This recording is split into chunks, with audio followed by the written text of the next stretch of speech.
Hello दोस्तों, नमस्कार। Welcome back to my YouTube channel. मैं हूं पंडित उमेश चंद्र कुनियाल होमकुंडी और अत्रस्त्रम तत्रास्तु में कुशल से हूं। आपकी कुशलता के वास्ते भगवान कुलदेवी भगवती और जिस मार्ग से मैं चल रहा हूं उस मार्ग में नंदा देवी राजजात की यात्रा चलती है। तो माँ नंदा देवी से प्रार्थना करता हूं कि आप सारे लोग कुशल मंगल से होंगे। और सबसे पहले आप लोगों को ये बताना चाहता हूं, क्योंकि बरसात का समय है और उत्तराखंड और विशेष करके पहाड़ी राज्यों में गाँव में भूस्खलन का बहुत प्रभाव होता है। तो सबसे पहले आप ये ध्यान रखें कि अपने घरों के इर्द गिर्द अगर भूस्खलन वाली कोई ज़मीन है, लैंडस्लाइड जहाँ पर होता है, नाले गदेरों नदियों के किनारे, तो वहाँ से कुछ दूर जाने की कोशिश करें।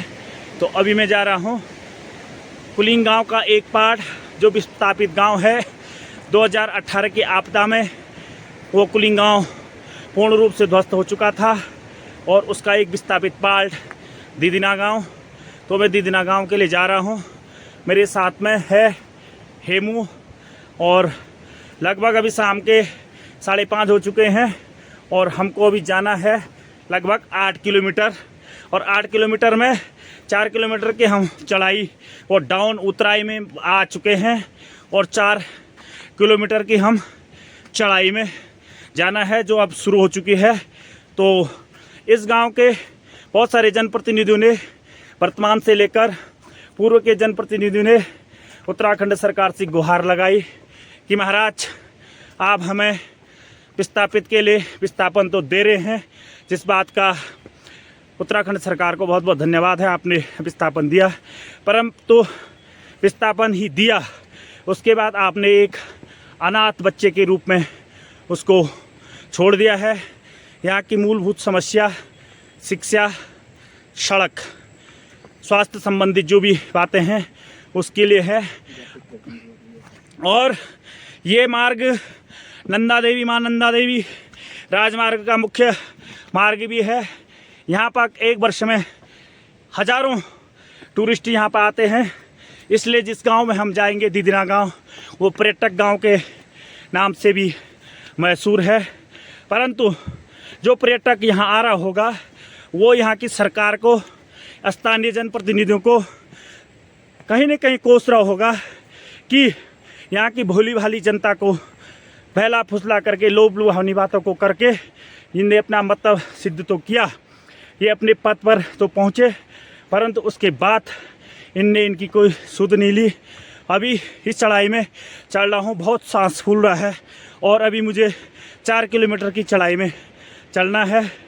तो मैं इस 4 किलोमीटर की चढ़ाई कैसे पार करूँगा इसके बारे में मैं आपको बताते रहता हूँ। आप बने रहे और कृपया जो जहाँ से इस वीडियो को देखेगा ज़रूर उत्तराखंड सरकार और स्थानीय जनप्रतिनिधियों को अपनी कमेंट के माध्यम से इन लोगों को, जिसने भोली भाली जनता को बेवकूफ़ बनाने की कोशिश कर रहे हैं, इनको संदेश दें कि आने वाला 2027 भी चुनाव होगा। शासन में कुछ लोग आएंगे, वादा खिलाफी करने वाले जाएंगे और उसका भी ध्यान रखें। तो कृपया आप बने रहें, मैं आपको दिखाते रहता हूँ। रास्ते में इतना बड़ा नाला और इस नाला को पार करके हज़ारों पर्यटक वार पार जाते हैं, क्योंकि ये रास्ता आपका आली बैदनी बुग्याल रूपकुंड के ले जाता है। और इस रास्ते में कोई भी अनहोनी हो जाएगी तो इसका जिम्मेदार कौन रहेगा? सरकार इसके बारे में कभी सोच देगी क्या? सरकार की जिम्मेदारियां नहीं बनती हैं। जनप्रतिनिधियों की यही जिम्मेदारी है कि सत्ता में आने तक ही लोगों के साथ लोग लुभावने वादे किए जाए, उसके बाद इनकी कोई जिम्मेदारी नहीं बनती है। विगत 2013 में इस रास्ते पर एक हल्का सा जिला पंचायत का पुल हुआ करता था और वो पुल बह चुका है और 2013 से आज 2024 हो गई है। यहाँ पर किसी प्रकार की कोई व्यवस्था नहीं है। अभी मैं इस पुल नाले को पार करके जाना चाह रहा हूँ, परंतु परिस्थितियाँ ऐसी है, मेरे साथ ना कोई साथी, मेरे साथ ना कोई, मेरे हाथ में ना कोई डंडा और कोई भी इस नाले में, इस नदी के तट पर कोई भी नहीं है। और मैं इस नाले को पार करूँगा। अगर कोई इस प्रकार की कोई घटनाएँ होती हैं तो उसका जिम्मेदार कौन रहेगा? सिर्फ भगवान पे भरोसा करके ही यहाँ पे जाना पड़ेगा। स्थानीय जनप्रतिनिधि से ये विनती है कि सिर्फ वोट मांगने के लिए ही लोग लुभावनी वादे न किए जाएं, बल्कि ज़मीनी स्तर पर कार्य किया जाए। ये रास्ता जहाँ भी देखेंगे कहीं से आपको नाला पार करने में एकदम सा ऐसा नहीं लग रहा है कि हम यहाँ से पार करेंगे। दिक्कत का सामना करना पड़ रहा है। इसलिए कृपया वोट मांगते समय ही लोगों के बीच में ना आए, उसके अलावा भी लोगों के बीच में आए। और ये रास्ते की एक बड़ी बात है, नंदा देवी राजजात का जो मार्ग है, बदहान की नंदा भगवती इसी रास्ते से आती है। ये रास्ता जो दिख रहा है, ये मैं आपको जूम करके दिखा रहा हूँ। ये रास्ता, इस रास्ते से नंदा भगवती का डोला और हज़ारों की संख्या में यात्री आते हैं और वो यात्री आएंगे और ये कहाँ जाएंगे इसका कोई पता नहीं है। इसलिए अभी भी जनप्रतिनिधियों को, शासन को, प्रशासन को सुध देने की आवश्यकता है। धन्यवाद। बाढ़ भी नहीं कर रहे कुलिंग साहब। तो दोस्तों, ये टॉप सीधे आसमान के नज़दीक, ये टॉप यहाँ पर दौड़ा गांव यानी दीदिना गांव है। यहाँ पर मुझे जाना है और यहाँ से जैसे हम नीचे ये उतरे, ये किसी ज़माने में यहाँ पर जो है कुलिंग और वाण के लोग यहाँ पर रहते थे। अब तो सारे लोग यहाँ से हट चुके हैं क्योंकि रास्ता बहुत विकट हो चुका है। लोगों ने अपनी खेती बाड़ी बगैर रास्ते के यहाँ पे छोड़ दी है क्योंकि 2018 के आपदा में सारा पुल, सारे रास्ते तहस नहस हो गए थे। 2018 से 2024 तक ग्राम पंचायत कुलिंग के सारे जनप्रतिनिधि ग्रामीण चिल्लाते रहे, रोते रहे सरकार के पास, लेकिन सरकार को किसी प्रकार के सुध नहीं मिली। और ये नाला है, ये यहाँ से लोगों को पार जाना होता है। और अब मैं बताता हूँ, इस चढ़ाई में तो जाते जाते मेरा 1 लीटर खून तो प्रत्येक आदमी का कम हो जाता होगा। सिर्फ पसीना ही पसीना आता है, बाकी सब परेशानियाँ बनी रहती हैं। आप ज़रूर इस वीडियो के माध्यम से अपनी प्रतिक्रिया को सरकार तक पहुँचाने का कष्ट करेंगे। तो दोस्तों, रास्ते में एक ये बहुत बड़ा झरना दीदिना से नीचे रौनबगढ़ में ये गिरता हुआ, लेकिन यहाँ के लोग इस झरने से, इस पानी से खुश नहीं हैं। इनकी जो समस्या है वो समस्या है सड़क, और सड़क पर सरकार बिल्कुल भी ध्यान नहीं दे रही है। एकांत वीरान जंगल में आदमी, भाई, बाघ, भालू, जहाँ भी आप देखेंगे चारों तरफ ये बंद ही, सिर्फ ये बटिया मात्र ये है। और लाखों नहीं करोड़ों रुपया मेरे ख्याल से विकास खंड स्तर पर या जिला स्तर पर विकास के लिए आता होगा, लेकिन स्थिति ये है कि इस बटिये में सिर्फ तो सिर्फ भगवान के भरोसे आदमी चल रहा है। जहाँ भी आप देखेंगे पेड़ ही पेड़ आपको नज़र आएंगे। और आजकल बरसात चौमासों में कनाल बहुत जगह कनाइडा आवरिया, और ये कनालियों के बीच में ऊपर नीचे जहाँ भी हैं हम चल रहे हैं आपदा प्रवाहित गांव दीदिना में। तो आप बने रहे वीडियो में, मैं दिखाता हूँ आपको दीदिना में क्या क्या होता है। इस घनघोर चढ़ाई में कितनी मेरे पे आफत आती है, कितना मेरा सांस फूलौल, कभी में आप पसीना आल, सब में अब तुम ही बदन, तुम बने रहो सिर्फ। तो दोस्तों, मैं 1 किलोमीटर की चढ़ाई चढ़ के बहुत ज़ोर से सांस फूल रहा है, यहाँ पर पहुँच चुका हूँ। दौड़े दौड़े, और इसलिए दौड़ा कि जंगल का रास्ता था और मैंने दूर से इन 2 खच्चर वालों को देखा, और ये खच्चर दीदिना गांव में सामान ले जा रहे हैं। आपदा के तहत जो मकानें मिली थी उसको बनाने के लिए, निर्माण कार्य के लिए सीमेंट की बोरियां ले जा रहे हैं। 8 किलोमीटर आना और 8 किलोमीटर जाना, 16 किलोमीटर का इनका रनअप हो जाता है। और यहाँ का जो भाड़ा मैं आपको बताऊँ, आप आश्चर्य हो जाएंगे।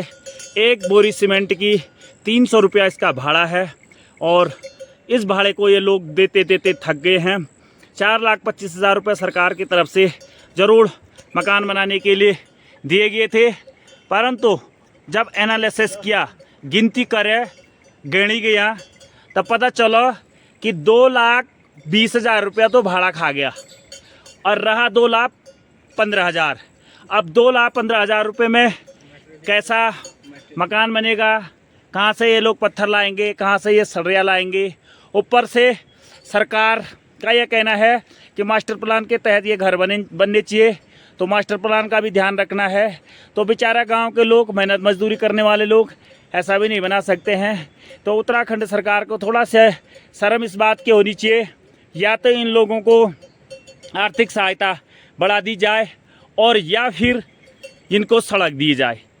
तो हे सरकार, हाथ जोड़ के करबद्ध निवेदन है, तुम आर्थिक सहायता तो मत बढ़ाओ और तुम ज़रूर सड़क दे दो। तो हम फर्स्ट स्टेप यहाँ पर पहुँचे हैं और यहाँ पर का नाम है नारायण। स्थानीय व्यक्ति बेटा पंचम सिंह मेरे साथ है और यहाँ पर का नाम है नारायणी। नारायणी मतलब भगवान, मतलब जो भी इस रास्ते में चल रहा भगवान के बनों से चल रहा, सरकार के बनों से कोई भी नहीं चल रहा है। तो नारायणी का मतलब ये है नारायण। तो यहाँ भगवान का ये रास्ता है। नंदा भगवती की यात्रा के लिए यात्रीगण इस रास्ते जाते हैं, आते हैं और एक साल में हज़ारों की संख्या में पर्यटक यहाँ से आना जाना करते हैं। तो पहला स्टेप 1 किलोमीटर चलने के बाद मैंने अपने कपड़े उतार दिए हैं, बनियान उतार दी है और अभी कहाँ जाना है मैं आपको दूर से टॉप एकदम जहाँ जाना है, एकदम आसमान के नीचे। अभी आसमान साफ हो गया है, बादल छट गई है। इससे पहले बारिश का एकदम मौसम बना था। ये निरंतर बुग्याल है और यहाँ जाना है हमने स्टॉप पे, आसमान में ही समझ लो, तो अंतरिक्ष ही जाना है हमको। तो सरकार फिर भी शर्म होनी चाहिए उत्तराखंड सरकार को। जल जीवन मिशन के तहत भारत सरकार की योजना, प्रधानमंत्री मोदी जी का मिशन है हर घर नल हर घर जल, परंतु गाँव की ये स्थिति है कि नल तो लग गए परंतु जल नहीं है। और ये जो हम 8 किलोमीटर के इस रास्ते में जा रहे हैं, उस रास्ते में एक बूंद पानी, अगर किसी के प्राण पानी की बूंद से बचाने के लिए ज़रूरत पड़ेगी तो सिवाय भगवान पे ही आश्रित हैं, बाकी कुछ नहीं होता है, कोई कुछ नहीं है। और या तो हम लोग जब चलते हैं तो हरी घास को खा लेते हैं, इस हरी घास को खा करके हमारे मुंह में थोड़ा पानी आ जाएगा, हरा रस आ जाएगा, इससे हमारे प्राण बचेंगे। ये हमारा प्रेम सिंह जी है जो नियमित कितने वर्षों से हज़ारों की संख्या में टूरिस्टों का काम करते हैं, पर्यटक इनके पास आते हैं। ये खच्चर भी इन्हीं के हैं। ये आबिती जब अपनी सुनाते हैं तो मुझे लगा कि इस वीडियो को बना करके मैं स्थानीय विधायक जी को, मुख्यमंत्री महोदय को इस वीडियो को मैं टैग करूंगा और ज़रूर इन लोगों को थोड़ा भी शर्म अगर होगी तो निश्चित ही इस रास्ते को, इस सड़क को बनाने के बारे में अवश्य सोचेंगे।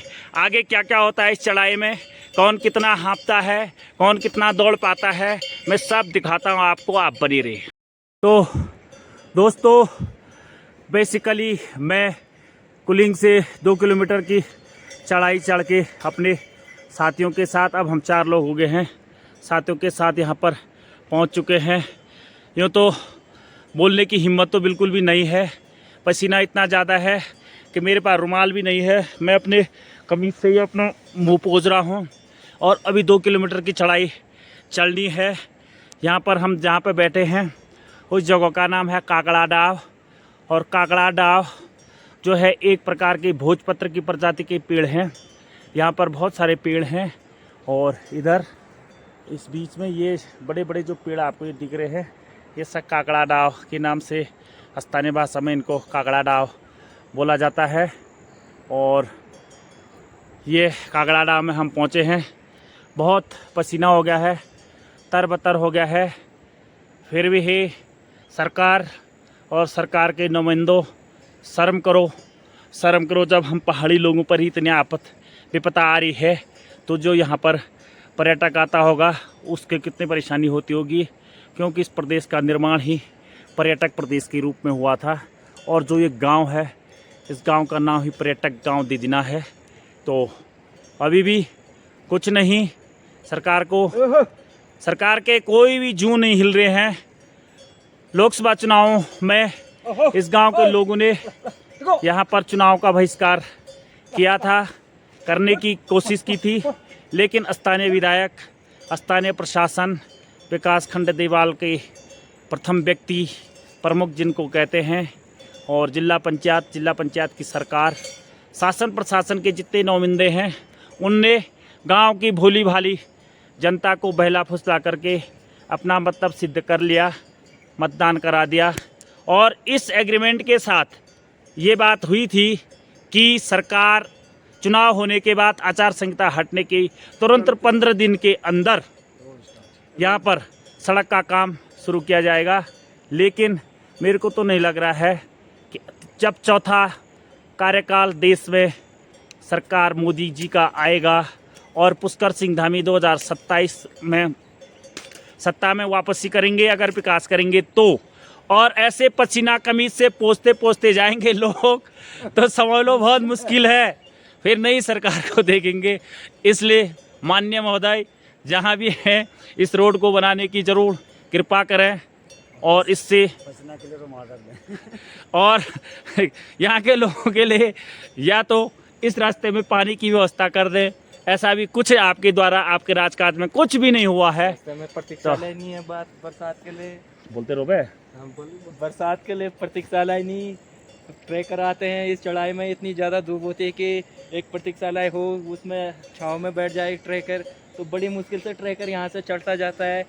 जो यहाँ का लोकल आदमी 2 घंटे लगाता तो 5 घंटे ट्रेकर मिनिमम कुलिंग से दिदना जाने में लगाता है।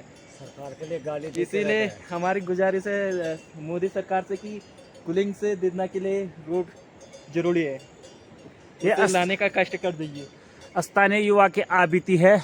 और ये प्रेम सिंह जी के बारे में जो मैं आपको जूम करके दिखाना चाहता हूँ, प्रेम सिंह जी जो हमारे यहाँ पर अपना कारोबार करते हैं, पर्यटक का बहुत अच्छा काम करते हैं। इनके पास बहुत अच्छा बिस्ट होम स्टे दीदीना में है, परंतु पर्यटक जब आता है तो इस चढ़ाई से बहुत थक जाता है। प्रेम सिंह जी ये टोपी वाले हमारे हैं सामने। प्रेम सिंह जी का 2018 की आपदा में प्रेम सिंह जी का पूरा घर बार दीदीना से तबाह हो गया था, वो कुलिंग से तबाह हो गया था। और ये जैसे तैसे इस दीदीना में ये आज 2018 से इस वीरान जंगल में रहते हैं। हम तो इसको जंगल कहेंगे, चाहे इसको सरकार कुछ भी बोले, परंतु ये वीरान जंगल में रहते हैं। इनके पास जो है कुलिंग गांव में रहने के लिए आसरा नहीं है। ये अपना व्यवसाय यहाँ से अपने खच्चरों से यहाँ से कुलिंग जाते हैं, और 16 किलोमीटर 8 आना 8 जाना पर डे इनका चलना फिरना होता है। इनके छोटे छोटे बच्चे हैं नौनिहाल, ये स्कूल के लिए याद करते हैं, परंतु स्कूल की यहाँ कोई व्यवस्था नहीं है दीदीना में, जबकि यहाँ पर विस्थापित करने के बाद आपको स्कूल बनानी चाहिए थी। और जैसे तैसे हम इनको खच्चरों में बांध करके इन बच्चों को 4-4, 5-5 लोग अगर पहुँचाने के लिए भी आते हैं, तो मैंने आपको इससे पहले भी आपको दिखाया, नीचे वहाँ इतना बड़ा नाला है कि उसमें से लोग उस नाले को पार ही नहीं कर पाते हैं। तो जीवन बचा रहेगा तो अपना जीवन जैसे तैसे निर्वहन कर लेगा। सरकार के भरोसे अगर स्कूल में भेजेंगे तो बच्चे बह जाएंगे, तो पढ़ाई भी किस काम की है, सबसे पहले जीवन अनमोल है। तो इसलिए ये इन बच्चों को यहीं रोके पड़े हैं। जब यहाँ स्कूल खुलेगा, जब यहाँ पुल बनेगी, जब यहाँ रोड आ जाएगी, तभी ये बच्चे पढ़ेंगे, वरना जो है यहाँ की ज़िंदगी बहुत वीरान है। शर्म करो सरकार, शर्म करो, शर्म करो। अभी हम इजराटोन की चढ़ाई में पहुंच रहे हैं और पंडित जी हमारे काफ़ी थक चुके हैं। जो हमारे खच्चर वाले हैं वो भी आगे निकल चुके हैं और 7 बजने को जा रही है, अंधेरा होने वाला है। और इधर जानवरों की डर होती है और ऊपर से लैंडस्लाइडिंग की डर भी होते हैं। तो अभी देखते हैं कितने अंधेरे में पहुंच पाते हैं हम दिदना विलेज में। तो लगे हैं पंडित जी, बहुत थक चुके हैं और मुझे भी रुकवा दिया उन्होंने साथ के लिए। तो मिलते हैं अभी नेक्स्ट वीडियो में। शर्म करो सरकार, शर्म करो। तो दोस्तों 3 किलोमीटर की चढ़ाई हम 4 आदमी और हमारे साथ में 2 खच्चर वो कुलिंग से चढ़ चुके हैं।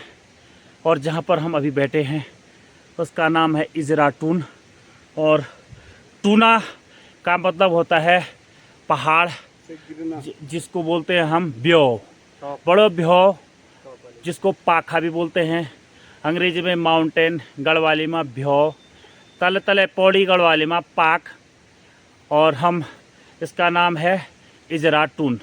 तो इजर ये जगह है, अटून मने ब्यो, ये ब्यो मने यानी ये पहाड़ या चट्टान है। तो इन चट्टानों से हम लोग यहाँ के कुलिंग दिदिना के लोग लगातार अप डाउन 8 दूनी 16 किलोमीटर प्रत्येक दिन यहाँ से कुलिंग जाते हैं और कुलिंग से वापस दिदिना आते हैं। तो कैसी इनकी ज़िंदगी होगी। आधुनिक भारत, विकसित भारत की बात ज़रूर सरकार की तरफ से की जा रही है, जिसका हम स्वागत करते हैं। लेकिन जो आधुनिक भारत और विकसित भारत में इन लोगों पर बीत रही है और जो मेरे पर आज बीत रही है, उसको मैं तो विकसित नहीं, मैं बहुत वीरान भारत के नाम से भी अगर इसको पुकारूं तो वो किसी प्रकार के उसमें संशय नहीं है।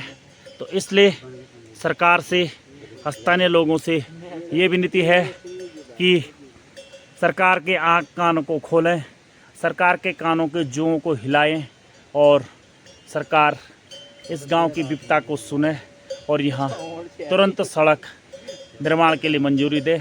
ये बहाना न लगाएं कि लैंड ट्रांसफ़र के चक्कर में रोड रुकी है।